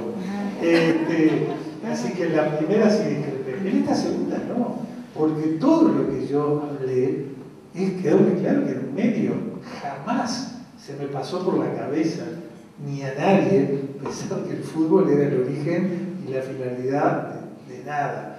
Es un medio. Lo que sí quise decir, y es la única discrepancia en la parte final, por lo demás estoy de acuerdo, es cuando digo que no la refleja. Y lo único que quiero decir, y lo dije, es que el fútbol es parte integrante, porque las ciencias sociales, la academia, tiene una gran deuda con el fútbol. Y al fútbol siempre se lo marginó para los análisis. La prueba está que en este país tan futbolero, porque también estoy de acuerdo que podamos descartar el fútbol espectáculo para conversar en esta mesa, totalmente de acuerdo, pero no que existe y de la importancia que tiene. Pero lo fundamental es que la academia, las ciencias sociales, nunca analizaron el fútbol en sus comienzos. Cuando ustedes van a ver los grandes libros de historia, van a ver historias de todo, del arte, de la música, del fútbol no. Y es una deuda que se tiene con el fútbol. Los grandes intelectuales, hace mucho tiempo, ahora por suerte eso ha cambiado y viene mejorando y a pasos agigantados. A lo primero no se escribía sobre fútbol. Con todos los futboleros que somos, nos guste o no, con toda la historia que tenemos de fútbol, nos guste o no, se ha escrito muy poco. Hay muy pocos que han escrito académicamente. Son muy pocos los sociólogos uruguayos, que por suerte son pocos pero muy buenos, pero es poco lo que se ha escrito. Es poco lo que antropológicamente se ha escrito. Es poco lo que la academia le ha dedicado al fútbol. Algo parecido pasó con el tango en sus comienzos. Hoy este tango, por suerte, y del cual hago gala de por lo menos que me gusta mucho, el tango en sus comienzos también era considerado como de segundo orden. Y el fútbol fue considerado de segundo orden. Qué bueno el ejemplo de Ana Clara. Si será de segundo orden, el capitán campeón del mundo del 50 se le daba un empleo público. La pucha si será de segundo orden el fútbol. No es el origen, no es el fin de nada. Estoy de acuerdo en todo lo que dijiste, menos en lo último, pero creo que la academia le debe todavía al fútbol escribir y analizar mucho más, que nos hubiera hecho la charla de hoy mucho más fácil.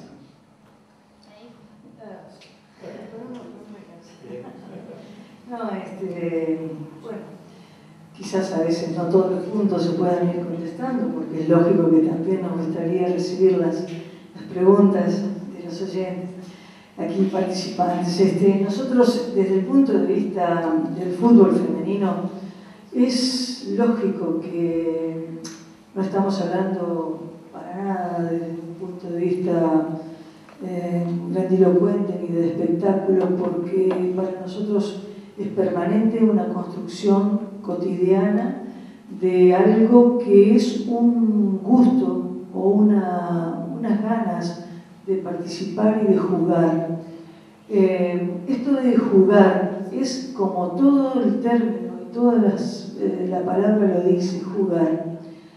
Cuando a una chiquilina se le ocurre jugar al fútbol, va en contra de muchísimas reglas en esta sociedad, en la cual marca desde hace muchos años que no está permitido. Y no tenemos que ir tan atrás con Uruguay. Simplemente hasta los años 70 en Alemania y hasta los años 79 en Brasil no se podía jugar al fútbol la mujer. Y en estos años entonces, apenas unos 40 años y apenas unos 30, nuestras mujeres, desde el año 95 a la fecha, en una forma continuada, en un proceso en que fue ganando identidad en la cancha y en la vida, a través de la AUF se van comunicando, formando clubes, juntando como sociedad, como jugadoras, como técnicas, y logran hoy participar en un campeonato de 15 equipos que semanalmente están en una cancha encontrándose con reglas, con jueces, con árbitras, con técnicas, y están en la cancha de la vida manteniendo un conjunto de diálogos entre ellas que las hace participar e incluir socialmente como grupo etario en esta sociedad de hoy.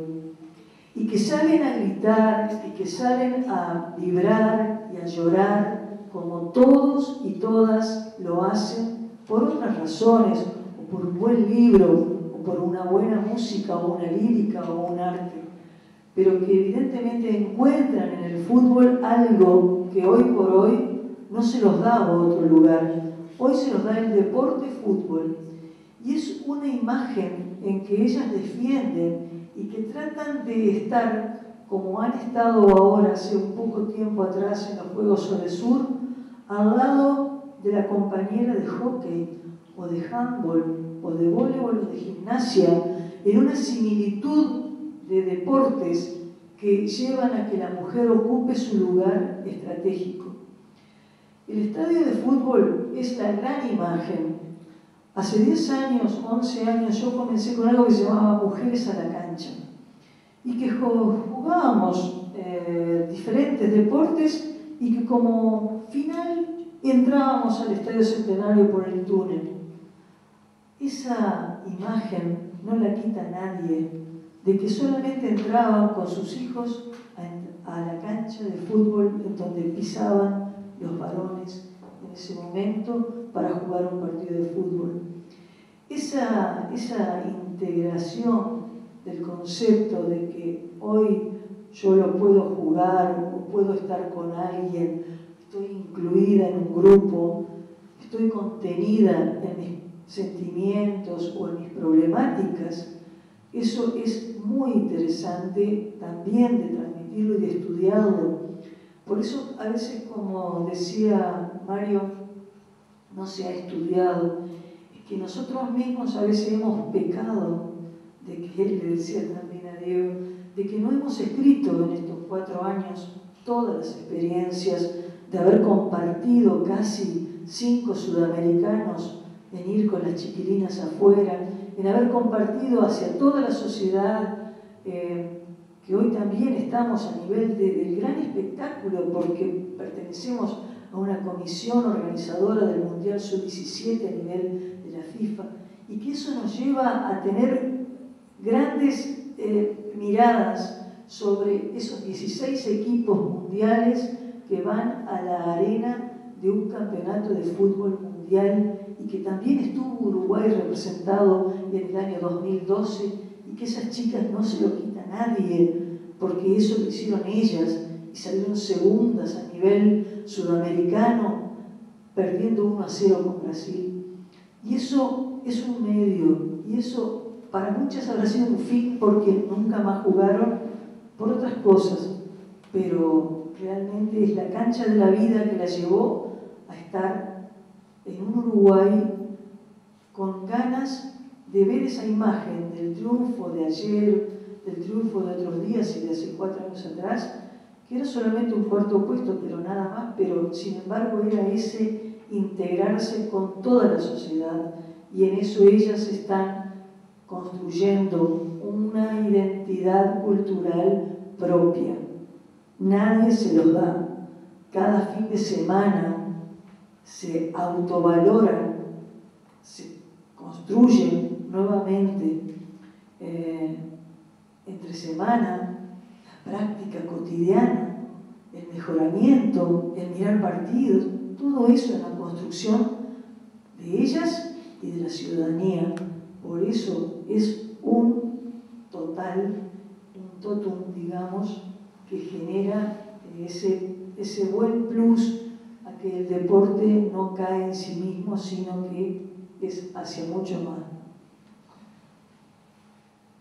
Tengo dos preguntas que se nos están pasando, pero que la primera es, contestando lo que planteaba Ana Clara, lo que planteaba, yo noté algunas cosas porque viene una pregunta que teníamos para hacerles, que es, hablando de otros deportes, fútbol femenino, otras miradas, yo contábamos en el grupo, volvía en el 2011 de México y venían conmigo en el avión en la sub-17 que venía de perder, creo que el primer partido, y venían las chiquilinas del seleccionado femenino de handball que venían ganando, que habían ganado, venían con la copa. El presidente estaba esperando a los muchachos de la sub-20, por supuesto, nadie tenía idea que venían ellas, que habían ganado la copa. Entonces ahora pensando un poco lo que hablaban todos, va como a esta pregunta que teníamos: ¿qué papel juegan los medios de todo esto? Vamos que para Diego también, ¿no? Porque también otros deportes, otras cosas, es también lo que podemos llegar a acceder a esa información. Entonces quería como preguntar eso: ¿qué papel juegan los medios en todo esto, ¿no? En lo que queda afuera, digamos, de alguna manera? Bueno,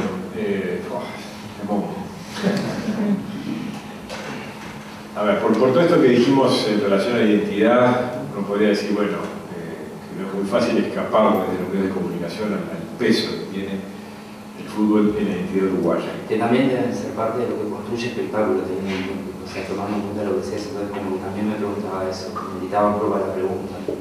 Sí, bueno, yo no reivindico mucho la dimensión espectacular del fútbol como espectáculo vivo, ¿no? Me parece que es apasionante desde el punto de vista visual, de los colores, de la interacción entre espectadores. Creo que también eso hace a que tenga ese poder también como un producto que es luego retransmitido por televisión y hoy a través de internet. Bueno, ¿no? Voy a tu pregunta.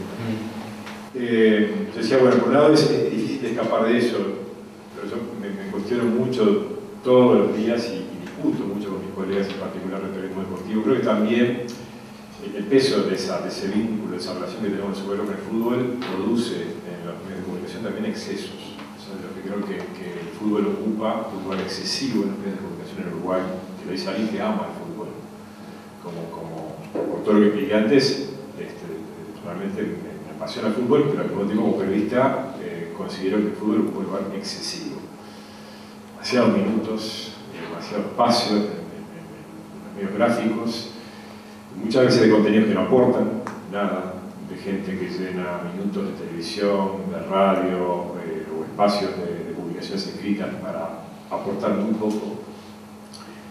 Porque además, desde el punto de vista del periodismo, considero que todavía hoy, si bien ha ido cambiando, de los que se ocupan del deporte, del periodismo, son una minoría, siguen siendo los profesionales formados como periodistas, ¿no? A poquito fueron entrando y por eso son más, sin duda que los ámbitos de formación, las universidades, las escuelas de formación de comunicadores y periodistas han incidido, pero buena parte de las grandes figuras que siguen dominando hoy, digamos, que son los referentes en materia de periodismo, entre comillas, deportivo, no son gente que viene de la formación en comunicación y periodista, ¿no? Muchos abogados, etcétera, etcétera, ¿no?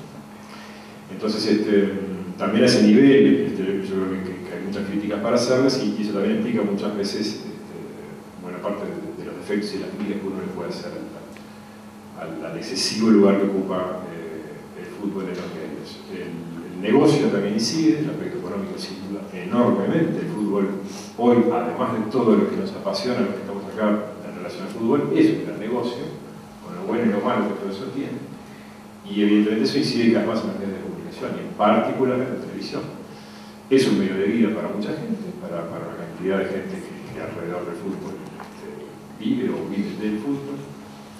Y seguramente a mí también soy de los tantos que, a pesar de esa pasión por el fútbol, me da mucha bronca cuando otros deportes alcanzan resultados para el Uruguay realmente una dimensión muy trascendente y sin embargo no son difundidos. No, yo discuto de esto con mis colegas, me peleo muchas veces con ellos por eso, muchas veces los critico o me enojo cuando no solamente en el deporte. Estos días me pasó de enojarme hace pocos días porque tenía muy pocos minutos para ver noticias nacionales e internacionales no vinculadas al deporte, nos cortaron y nos levantaron una cantidad de contenidos en el informativo. Me pasa todos los días. Yo preparo, me ocupo, por ejemplo, de los temas internacionales específicamente en el informativo de Telemundo. Y estos días me están levantando a la mitad de los contenidos que preparo. Y el otro día me enojé, por ejemplo, porque vimos y escuchamos en mi informativo, el que presento, no es el mío solo, dentro de un equipo, pero minutos y minutos de una entrevista a un compañero, colega del canal, a un director técnico de fútbol de playa de la selección de Río de Janeiro, en donde no se hablaba en lo más mínimo del mundial, ¿no? En medio del informativo del mediodía que yo presento, ¿no? Duró como 4 o 5 minutos la entrevista, ¿no? No me enojé al aire, obviamente, ¿no? Pero discutí, me enojé en los corredores y con mis colegas, y ¿por qué, no? Y por eso es un ejemplo de tantos sobre los excesos, ¿no? Las horas, minutos y minutos de entrevistas a jugar al fútbol con declaraciones previsibles, donde no aportan nada, donde no dicen nada, y vos decís, bueno, sí, podríamos estar haciendo un informe al mismo tiempo sobre el éxito del fútbol femenino, sobre el handball, o sobre el ciclismo, o sobre la natación, y sí podemos seguir, ¿no?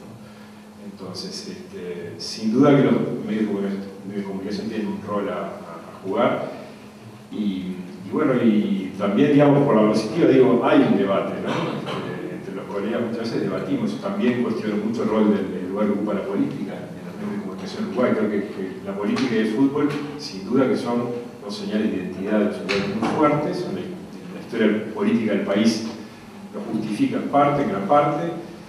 El peso del fútbol también, pero sin embargo, yo me cuestiono mucho el lugar que ocupan las agendas, en la forma en que los medios de comunicación construimos nuestras agendas informativas, el peso que tienen todo lo que gira en torno a los jugadores de fútbol y a los dirigentes políticos del país. Me lo cuestiono todos los días, discuto sobre esto todos los días, me peleo todos los días. Y bueno, es así. ¿Qué excusa? ¿Cómo lo justifican? Bueno, es largo.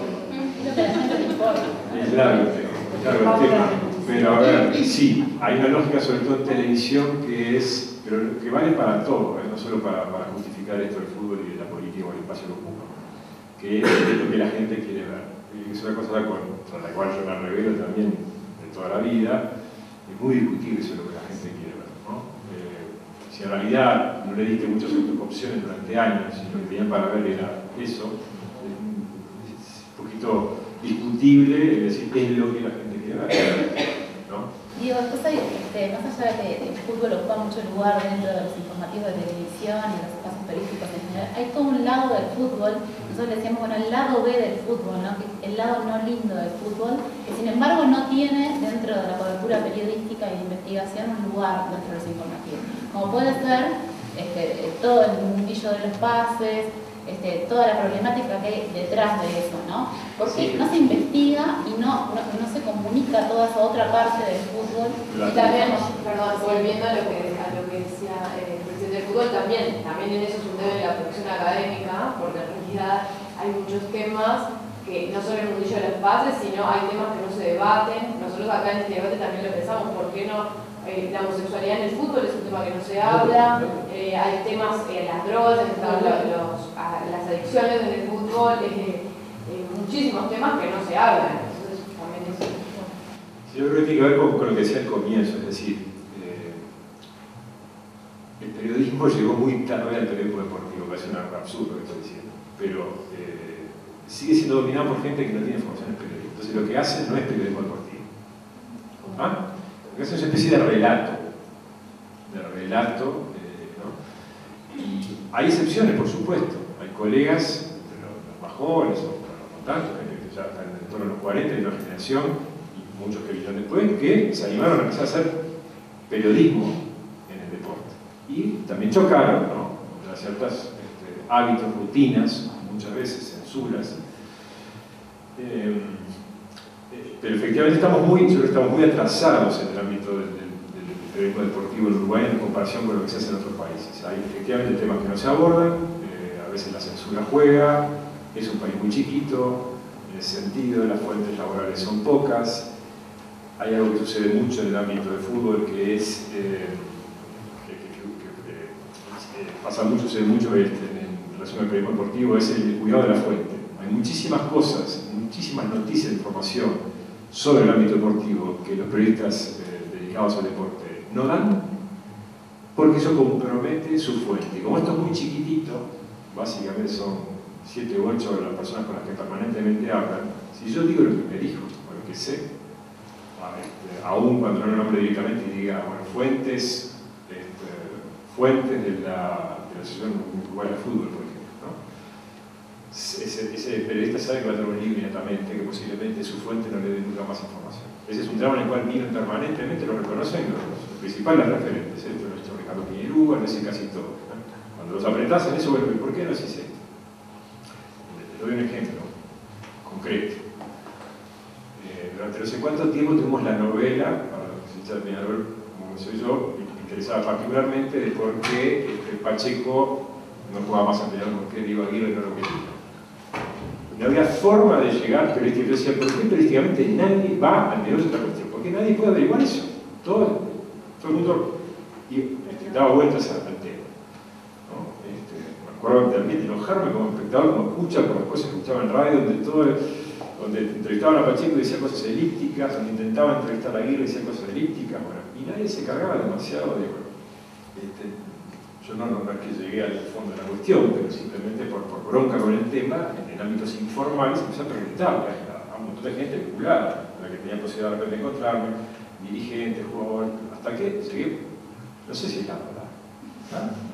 Pero a lo que finalmente alguien me dijo, mira, el tema es que él quiere ser titular, y si no es titular, hablar, escándalo, lío y patalea, y está todo mal con el técnico, punto, iba mucho más allá que eso. No sé si termina siendo la verdad, pero nadie en los medios se metía con ese tema, ¿no? Mirá, Pacheco quiere ser titular y punto, y el técnico no quiere que sea titular, lo quiere mandar al banco, ¿no? De repente no era mucho más complicado que eso, ¿no? O capaz que sí, es más complicado, hay otras cosas que no se quieren decir, ¿no? Pero en ningún medio de comunicación, entonces a ese nivel tan concreto, tan tonto, un caso tan gran, cuestión, aparentemente fue un drama, ¿no? Fue un drama porque Pacheco tuvo que ir de Peñarol, y fue una cuestión dramática, teatral, y Wanderers que lo tomó, y después el regreso también espectacular y teatral de Peñarol, en fin, toda una cuestión, pero nunca nos contaron una cosa tan básica que es ¿por qué Aguirre no lo quería Peñarol? ¿No? Capaz que usted sabe más que yo, yo tampoco lo sé, pero ¿no? Entonces, eso es lo que está diciendo en el fútbol, ¿no? La presión, la incidencia, ¿no?, de los contratistas, de los empresarios, bueno, yo creo que eso pasa por múltiples razones, en síntesis, porque no se hace todavía buen periodismo deportivo, simplemente periodismo, salvo algunas excepciones, porque es muy chiquito y las presiones comerciales y laborales inciden, y finalmente, bueno, también por esta cosa que decíamos, por falta de punto de riesgo, ¿no? de osadía, y aplicar sobre todo una metodología que es común en otras disciplinas, ¿no? Que simplemente metodología periodística, así como la aplico para la política, así como la aplico para un tema de educación o social, lo aplico para el fútbol. Nosotros...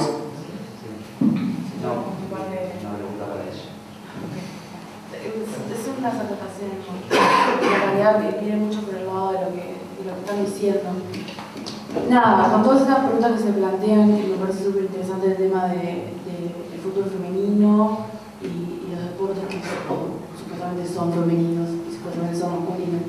Las respuestas, ¿no? De por qué no se escribe más sobre el fútbol, por qué no se le da bola al fútbol femenino, por qué esto, por qué no. Y lo mismo con el tema de los medios, me parece como que todo se termina resolviendo en una sola respuesta que tiene que ver con el poder. Me parece que todo esto son cosas que tienen que ver con los espacios de poder y los intereses que los espacios de poder representan.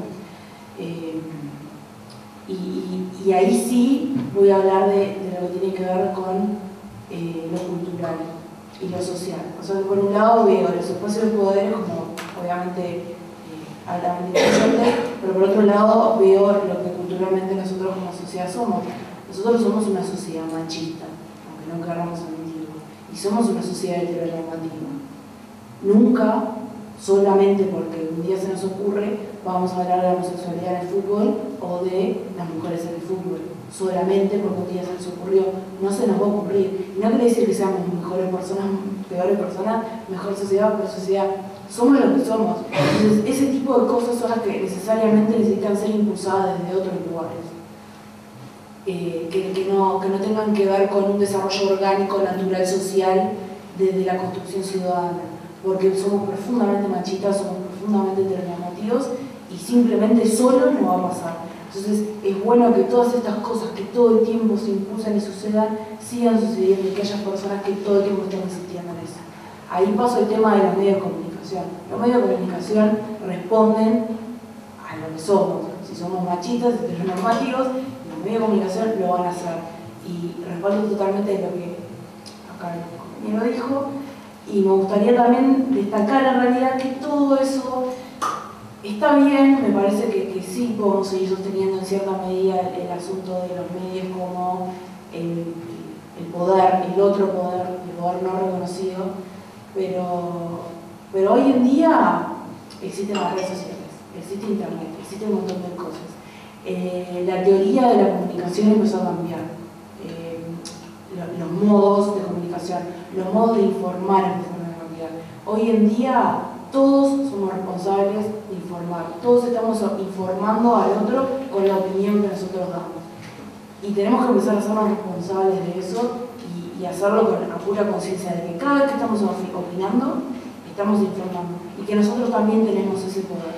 Nosotros tenemos el poder, obviamente no tenemos como individuos que somos, que no estamos en corporación, no tenemos ni el poder económico ni el poder político, pero me parece que usando todos los medios de comunicación que están a nuestro alcance y aprovechándolo de forma responsable para construir y acumular, me parece que todas esas cosas podemos empezar a cambiar, incluso las que los periodistas no pueden lograr en los medios, en los mismos medios. Me parece que ahí está como el proyecto del asunto. O sea, salimos un poco del lugar pasivo de uy, pobre nosotros, mirá lo que nos están vendiendo los medios de comunicación porque viene tal o cual y compra tantos minutos de publicidad y esta es la agenda y la agenda que se marca es ese punto. Por eso tenemos que salirnos un poco de ese lugar repasivo de qué horrible lo que nos están vendiendo, a pasar a ser un poco más proactivos y decir, bueno, a ver, nosotros también podemos hacer cosas, no solo somos simples espectadores, nosotros también ponemos y también hacemos. Bien, tenía dos preguntas más que las voy a omitir para dar paso porque se nos fue un poco más del tiempo de lo que teníamos previsto y queríamos, nada, saber si uno de ustedes tiene breve comentario sobre una pregunta. Yo quiero algo muy breve. Y gracias por la intervención de esta joven. Los paradigmas de los años 30 o 40 eran mi hijo el doctor. El paradigma de esta sociedad hoy es mi hijo el futbolista. Y las cosas hay que decirlas por su nombre. Tú acabas de mencionarlo. Ayer, en la mejor estrella del fútbol que tenemos, nuestro representante mordió a un rival en el hombro y nos negamos a decirlo. Nadie se atrevía a decir ayer que Suárez había mordido. En broma, el profesor Piñairúa llegó a decir, le arrimó el hombro a la boca, como porque no podemos admitir que eso haya pasado. Y pasó, y no lo queremos decir, y no puede ser. Y hoy de mañana en una nota que hizo alguien, al doctor Navascuez dijo, por lo menos 2 partidos, sí es verdad, 2 partidos. Hay una... Entonces, nosotros tenemos miedo de decir las cosas por su nombre, porque hay un poder que marca y que manda. Y esta es la sociedad que nos toca vivir. Ojalá sea el camino, no sé. Pero yo me ahogo si no lo tengo. Gracias. Quería después decir. Yo tengo una pregunta que en realidad es como lo que más me queda del titular, y es cuáles son esos factores de identidad referidos a lo futbolístico que supuestamente nos identifican. Yo soy un poco más grande que vos, tampoco soy de una generación que la celeste haya sido ganadora, entonces soy hincha de Peñarol, soy fanática de fútbol, la paso muy mal, pero por una cuestión de fanatismo, asumo. Y me pasó de sentir como afinidad o empatía con estas elecciones con Malasia, o sea, con la generación de Malasia. ir a buscarlos, etc. Tampoco sé lo que sería el campeón del mundo, demás. Pero sí no me identifico con eso de la garra chapó. Yo no quiero que mi identidad nacional sea pelear con los dientes y con lo que tenemos y el sacrificio y somos más o menos buenos, pero en realidad tenés a los mejores delanteros del mundo y la terminás como eso, pelear con el sacrificio. Me parece que no sé si es lo que nos identifica ahora. Quizás sí era en el 50, quizás, no es mi idea, quizás sí era antes, pero no sé si es eso o qué es lo que define o qué es lo que se puede identificar del fútbol, esa característica que tiene el fútbol nacional, que no creo que el fútbol sea unificador. Me parece que a nivel nacional el fútbol es bastante, que divide bastante. Creo que lo que unifica es la celeste, la selección nada más. Pero eso, me hubiese gustado que avanzaran en cuáles son esos valores que le dan, que hacen la identidad cultural del país.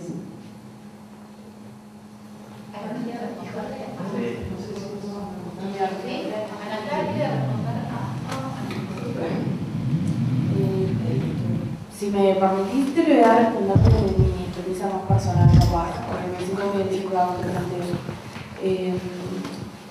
Nada, retomando un poco y haciendo un resumen, me parece que el fútbol lo podemos ver como dos lugares.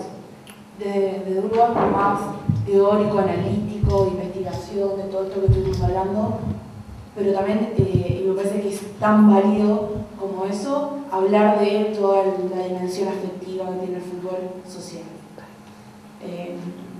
El fútbol es algo que lo podés practicar con platas y platas, los pobres y las mujeres, no, pero es como que en realidad no hay mayores limitantes más que la voluntad misma. Y me parece que en realidad en la dimensión afectiva es donde más podemos rescatar los valores unificadores. Un montón de cosas que son culturalmente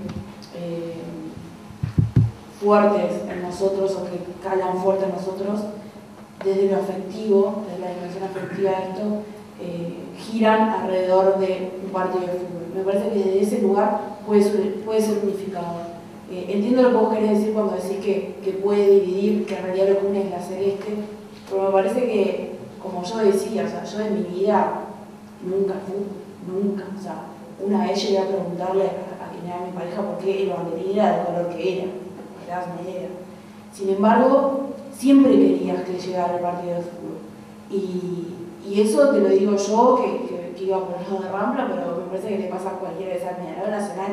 O sea, es como que la sensación compartida es la misma, simplemente son por colores diferentes, pero como que los valores afectivos detrás de eso y lo que se rescata detrás de eso, me parece que es el unificador. Es el unificador también por el tema de quién lo juega y quién lo ve. O sea, no es solo importante quién lo consume, también es importante quién lo practica. Más allá de que yo sostengo, me parece que hoy en día en ese sentido puede ser todo más democrático, porque ya no es los dirigentes son los que tienen la plata y los jugadores son los pobres, como en su momento lo pudo haber sido, como en su momento los jugadores podrían haber sido considerados caseta los esclavos de los dirigentes. Hoy en día, por suerte o no, eso es otro tema de discusión, todos tienen dinero, excepto los cuadros en sí mismos chicos. Me parece que por ese lado también es muy transversal, es muy social en eso. Y simplemente todas las fallas que pueda tener o que se puedan presentar como dificultades, me parece que si el fútbol las tiene, porque nosotros como sociedad entera lo tenemos. Si el fútbol es violento, porque nosotros somos violentos. Si el fútbol es homofóbico, nosotros probablemente seamos homofóbicos. Es un lugar más donde nosotros podemos ver todas las falencias que como sociedad culturalmente profundamente tenemos. Y las que no. Simplemente me parece eso. Sería bueno que hablas de presentar, porque todos conocemos y es importante desde el lugar que hablamos.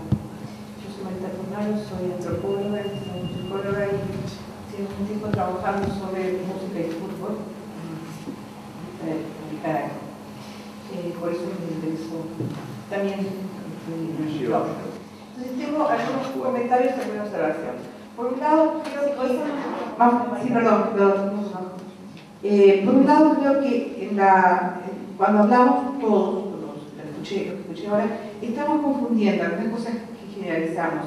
La práctica del fútbol espontánea, popular, donde solo se precisa, como dice Galeano, algo que declaramos pelota y un montón de gente jugando, Y ahí sí, todos, mujeres, hombres o cualquiera, pueden jugar en la práctica institucionalizada del fútbol donde no todos pueden jugar. Entonces, a veces en los discursos, y recién vos les dijiste, todos pueden jugar en cierto lugar. Los jugadores no son más esclavos, hay una élite que tiene dinero y el común de los jugadores de fútbol está muerto de hambre. O sea, que tenemos que diferenciar ese tipo de en qué contexto estamos hablando de fútbol, porque hay como todo juego que siempre está interesante lo que vos señalaste, pero cuando deja de ser solo un juego, sino empiezan a correr una cantidad de cosas de política, etcétera, es otro nivel y confundimos, por un lado eso.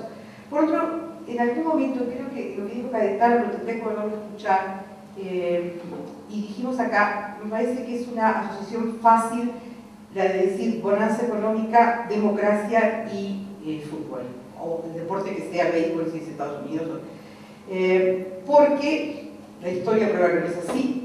Hubo mundiales como el mundialito en la dictadura hecho como una estrategia para olvidémonos de él, triunfemos, mostremos que podemos triunfar, ejemplo argentino es claro eso, para no remontarnos a todo lo que es el deporte y el nazismo, ¿verdad? Porque, entonces, creo que ahí hay una asociación se hizo de manera fácil, que no es la historia, prueba exactamente lo contrario, y un poco de teoría de la política dice lo mismo, ¿no?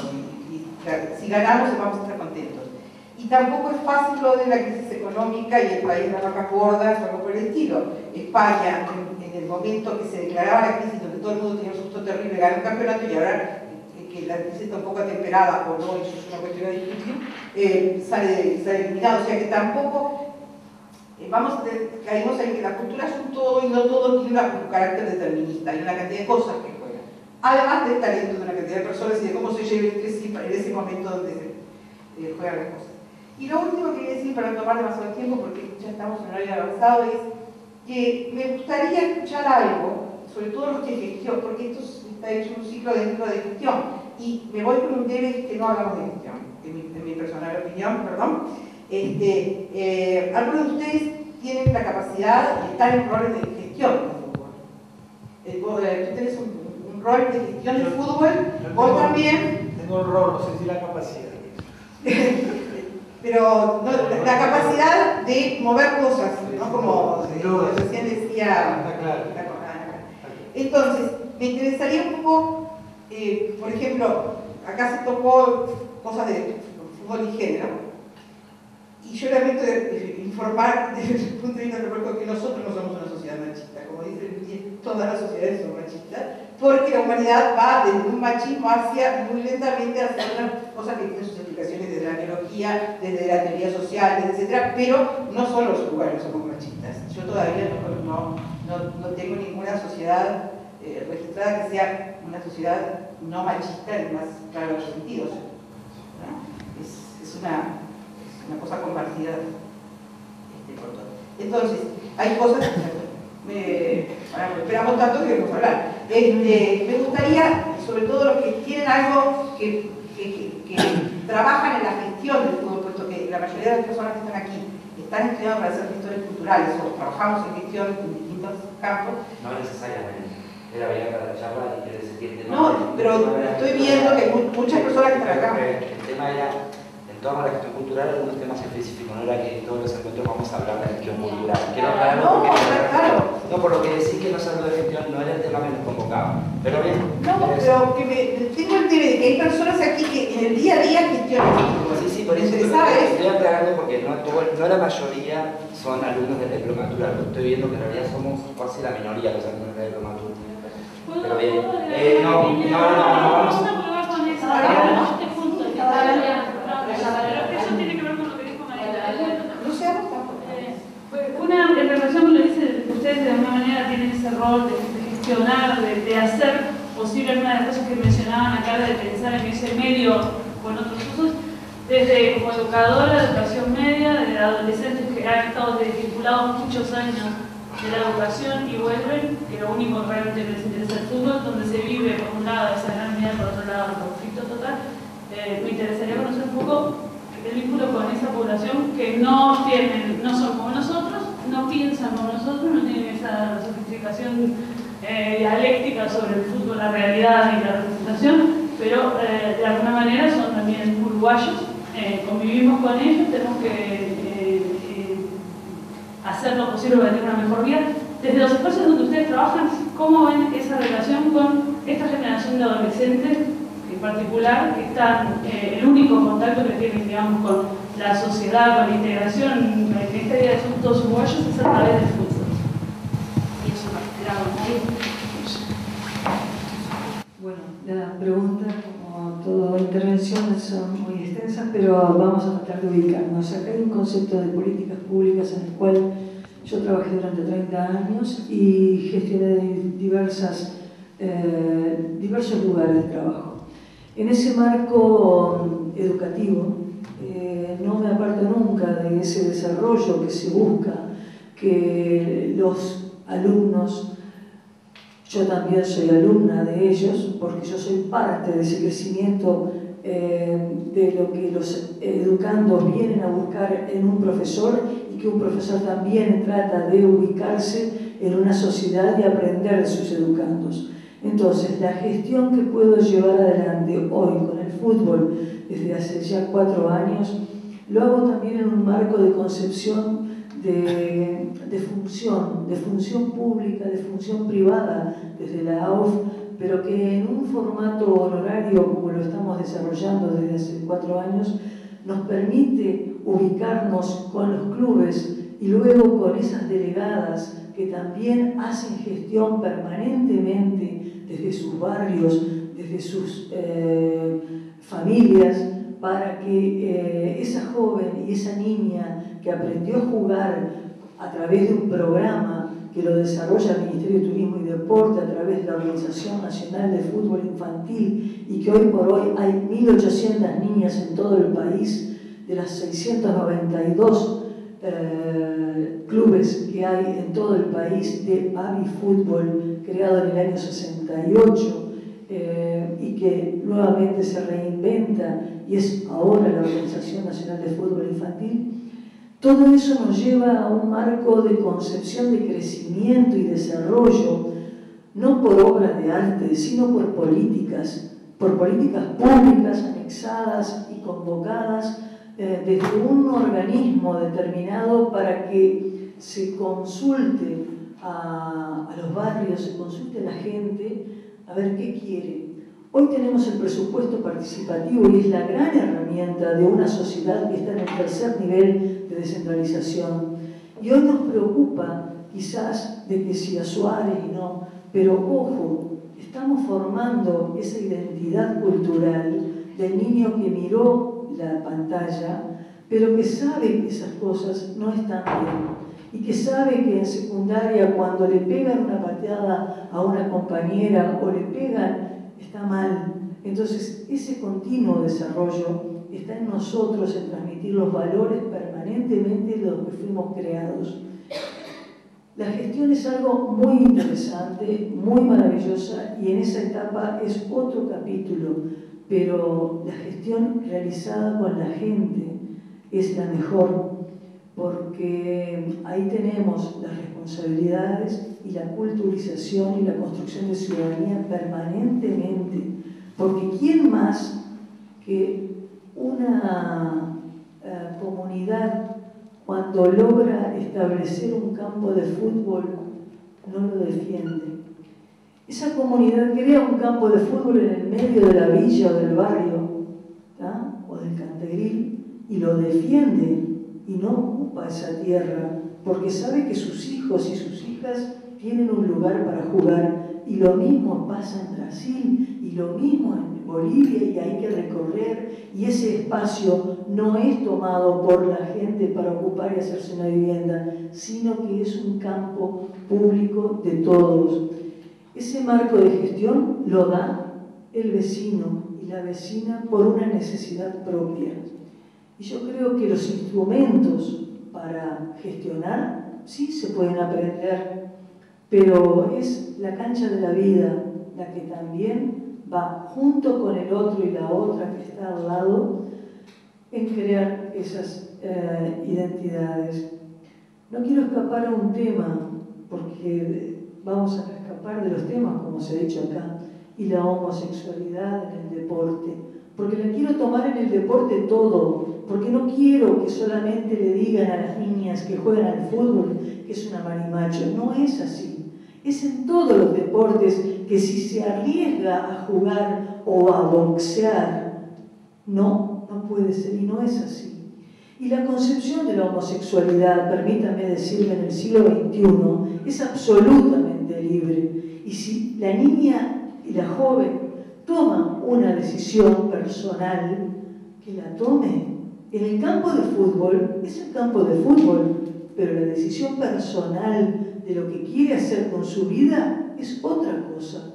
Y yo no puedo ejercer presiones sobre una chica que toma una identidad que no es la tradicional. No, porque ella quizá sea una excelente jugadora, toma una opción de homosexualidad y la ejerce, pero no hay problema. ¿Cuál es el tema?